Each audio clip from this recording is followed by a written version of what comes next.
ಇನ್ನು ದೆಹಲಿಗೆ ತಾನು ಹೋಗ್ತಿರೋದಾಗಿ ಡಿ.ಕೆ. ಶಿವಕುಮಾರ್ ಹೇಳಿದ್ದಾರೆ. ಖಾಸಗಿ ಕಾರ್ಯಕ್ರಮದ ನಿಮಿತ್ತ ಹೋಗ್ತಾ ಇರೋದಾಗಿ ಡಿ.ಕೆ. ಶಿವಕುಮಾರ್ ಸ್ಪಷ್ಟಪಡಿಸಿದ್ದಾರೆ. ಇದರ ಜೊತೆಗೆ ಇನ್ನು ಓಟ್ ಚೋರಿ ಪ್ರತಿಭಟನೆ ಕೂಡ ಇದೆ. ಆ ನಿಮಿತ್ತ ಕೂಡ ಅದರಲ್ಲಿ ಭಾಗಿಯಾಗಬೇಕು. ಸಚಿವರು, ಶಾಸಕರು, ಮುಖಂಡರಿಗೆ ಜವಾಬ್ದಾರಿಯನ್ನು ನೀಡಬೇಕು. ಪ್ರತಿ ಜಿಲ್ಲೆಯಿಂದ ಜನರನ್ನು ಕರೆದುಕೊಂಡು ಹೋಗಬೇಕಾಗಿದೆ.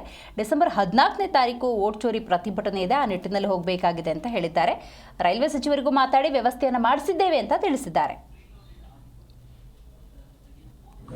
ವೋಟ್ ಚೋರಿ ಪ್ರಾರಂಭ ಆಗಿದ್ದು, ನಮ್ಮಿಂದಲೇ ವೋಟ್ ಚೋರಿಗೆ ಈ ದೇಶದಲ್ಲೇ ಒಂದು ದೊಡ್ಡ ಆಂದೋಲನ ನಡೀತಾ ಇರೋದು. ನಾವು ಅತಿ ಹೆಚ್ಚಿನ ಸಂಖ್ಯೆಯಲ್ಲಿ ನಾವು ಭಾಗವಹಿಸಬೇಕು.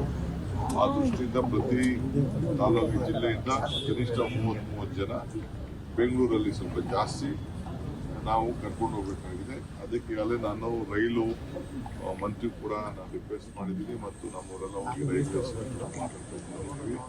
ಅಲ್ಲಿ ಅಕಾಮಿಡೇಷನ್ ಕೂಡ ನಾವು ವ್ಯವಸ್ಥೆ ಮಾಡಬೇಕಾಗಿದೆ. ಅದನ್ನು ಕೂಡ ಕೆಲವು ಹೋಗಿ ನಾನು ಜವಾಬ್ದಾರಿ ವಹಿಸಬೇಕಾಗಿದೆ.